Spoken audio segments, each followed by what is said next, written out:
Hello everyone, welcome back to the channel Unknown Physicist. So today we are in our another video series mastering MMP. So in my previous video I have discussed all about what is an analytical function and how to find whether a given function is analytical or not, and we have done a quite different varieties of problems. Hope that video was really helpful for you. And what we are going to see in today's video is all about singularities and its type.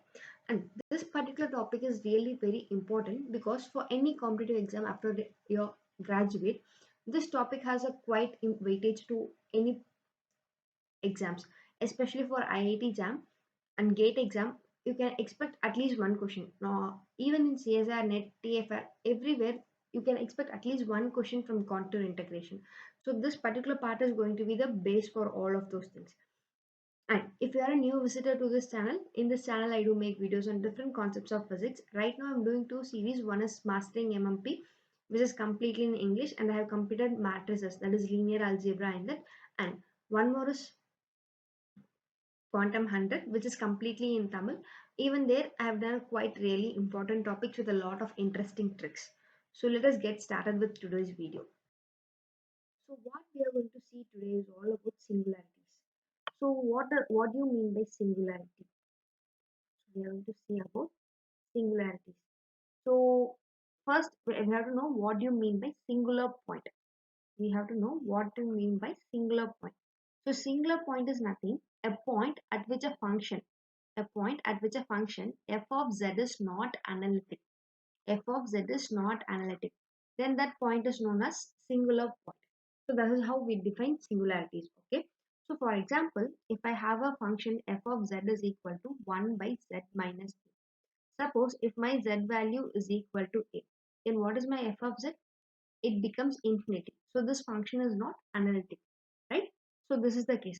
Let me take one more example. F of z is equal to cos of 1 by z. So if my z is equal to 0, this is nothing but cos of infinity, right? 1 by 0 is infinity. Again, this is a singular point. So this is what a singularity is defined as. Let me do few more problems and like few more examples, not problems, few more examples for a better understanding.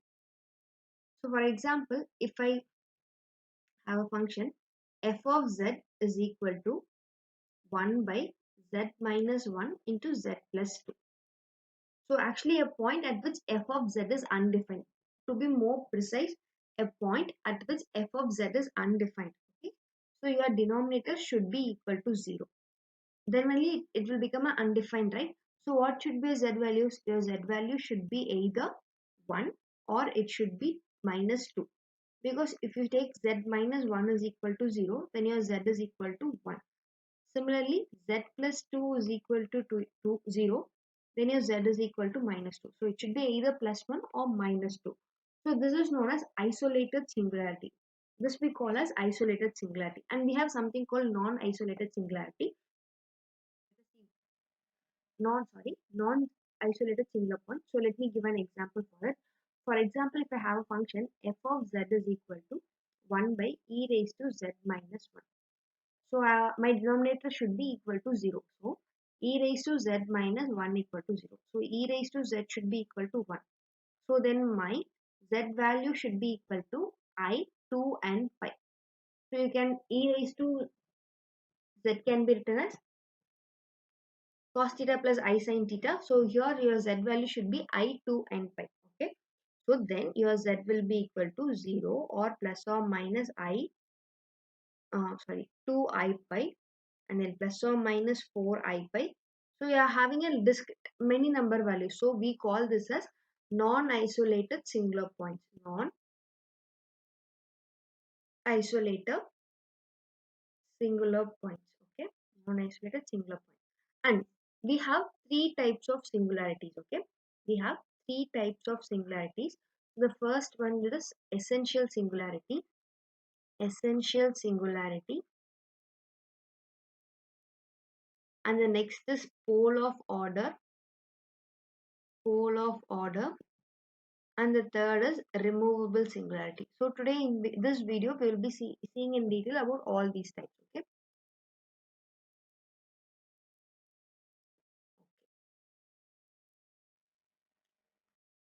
So before getting into types of singularity, we must be familiar with two terms which is analytical part, principal part. So for that I'm taking a function f of z is equal to summation of positive powers, okay, summation of positive powers plus summation of negative powers, summation of negative powers. So this is nothing but z minus a the whole power n, positive powers, and this is nothing but z minus a the whole power minus n. I'll be saying you in detail. So for example,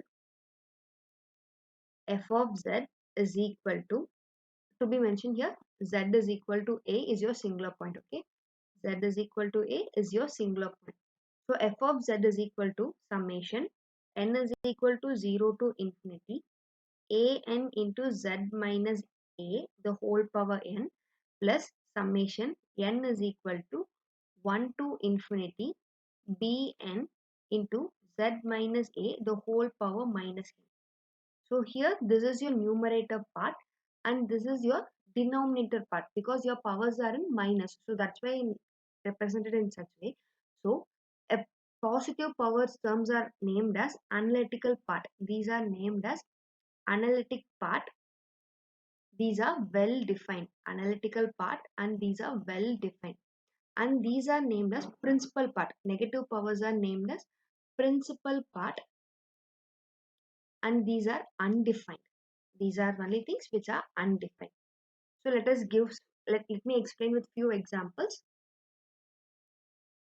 Let me have function f of z is equal to e raised to 1 by z, which will be, which I can write as by the expansion series 1 plus 1 by z plus 1 by 2 factorial into 1 by z square plus 1 by 3 factorial by 1 by z cube and so on. So here, this is the only term which is your analytical part. This is your analytical part because here it is positive power, z power 0. Whereas here it is your principal part. It is your principal part. Okay. So here z's are in the power of z minus 1 plus z power 2. So sorry, z power minus 2. Here your powers are in negative. So this is an undefined part. This is called as principal part. So let me give a task. Just try to express it. Okay. So try to express this. The first question is f of z is equal to z square into cos of 1 by z. Z square into cos of 1 by z. This is your question. So you have to find your analytical part and principal part. Analytical part and principal part. You can either comment your answer or else like if you are sure with your answer, that's fine. Just try to find your analytical part and principal part. So I will give a clue over here. So try to expand the expansion series for cos theta. So just if you are applying that, you'll be able to find what is your analytical part and principal part. So let us get into detail about types of singularity. So we know that there are three types of singularities: essential singularity, pole of order, and removable singularity. So let us see one by one. So the first one is essential singularity, right? Essential singularity. Okay. So here, what does mean by essential singularity? So let me first give an example and say it in detail. So f of z is equal to e raised to 1 by z. So here, if your z is equal to 0, then what this becomes e raised to 1 by 0, which is e raised to infinity. So here, your singularity, singular point, not singularity point, singular point is that z is equal to 0. So if I am expanding e raised to 1 by z, e raised to 1 by z, what will be 1 plus 1 by z plus 1 by 2 factorial 1 by z square plus 1 by 3 factorial 1 by z cube, so on. So what happened? This term is your analytical part and these rest is your principal part. So here I said singular point is at z is equal to 0. So what happens? So in essential singularity, principal part contains infinite number of terms. So in essential singularity, principal part contains infinite number of terms, then you say it as essential singularity. So z is equal to 0 is your essential singularity. Is your essential singularity. To be very precise on point, so if your principal part contains infinite number of terms, then it is an essential singularity, right? So let me state one more example. So second example I am taking, f of z is equal to z into cos of 1 by z. So this is I have given as class. If you have solved, no problem. Let me explain it. So cos theta, what is the expansion series for cos theta? It is nothing but 1 minus theta square by 2 factorial plus theta power 4 by 4 factorial and minus so on.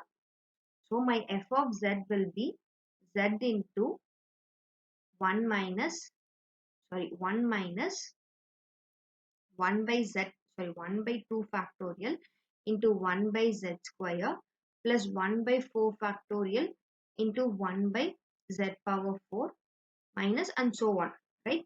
So here if I am multiplying the z inside, it would be z minus 1 by 2 factorial into 1 by z plus 1 by 4 factorial into 1 by z cube minus so on. This is a separate step. So here this is your analytical part. This is your principal part. So here this is your essential singularity because your principal part contains infinite number of terms and z is equal to 0 is the essential singularity point. Z is equal to 0 is the essential singularity point. Hope you are clear with what you mean by essential singularity. Next is pole of order. Pole of order. So for this, and this pole of order is really important because most of the problems, 90% of the problems depends on it. Okay. So f of z is equal to z by z minus 1 into z minus 2 square. So here principal part means it is a negative power term. So principal part contains finite number of terms. Okay. Principal part contains finite number of terms. So here, if your denominator z is equal to like your denominator should be equal to 0. So either z minus 1 should be equal to 0. So your z should be 1 or else z minus 2 the whole square is equal to 0. So your z should be equal to 2. So this is pole of order 1 and this is here your pole of order is 2. Okay. Sorry, for this case pole of order is 1 and for this case your pole of order is 2. So if your pole of order is 1, we used to call this as a simple pole. So to be again clear, pole of order is nothing if your principal part will contain finite number of terms. So on the last one is, removable singularity. Removable singularity. So let me give an example and explain what it is. So let me have a function f of z is equal to sine z by z. Again, by expansion, sine z is expressed as theta minus theta cube by 3 factorial plus theta power 5 by 5 factorial minus and so on. So what happens to my f of z? So f of z will be 1 by z into z minus z cube by 3 factorial plus z power 5 by 5 factorial minus and so on. So I have to multiply it inside. So which would be 1 minus z square by 3 factorial plus z power 4 by 5 factorial and so on. If you observe this function, did you find your principal part is missing? Because there are no negative power terms. Your principal part is missing, absent. So then such a type of singularity is called removable singularity. Such a type of singularity we call it as removable singularity. Hope you got this. So this is the basics of singularities and you should be really clear with it. So let me give a just quick gist what we saw. We saw three types of singularities. So for essential singularity, your principal part contains infinite number of terms. Then you call it as essential singularity. And for pole of order, your principal part contains finite number of terms. And for removable singularity, your principal part is absent. So this is the three types of singularity. And in my next video, we will be seeing few problems which are going to deal with pole of order, and really it's very going to be really important, and I'll be giving you a lot of tasks for you to master the topic. So stay tuned. If you have any doubts in this particular topic, you can mention below in the comment section. If you feel this video is going to help for anyone's preparation, don't forget to share. And if you appreciate the content in this video, don't forget to hit the subscribe. So still then everyone, keep practicing. Bye bye. Have a nice day.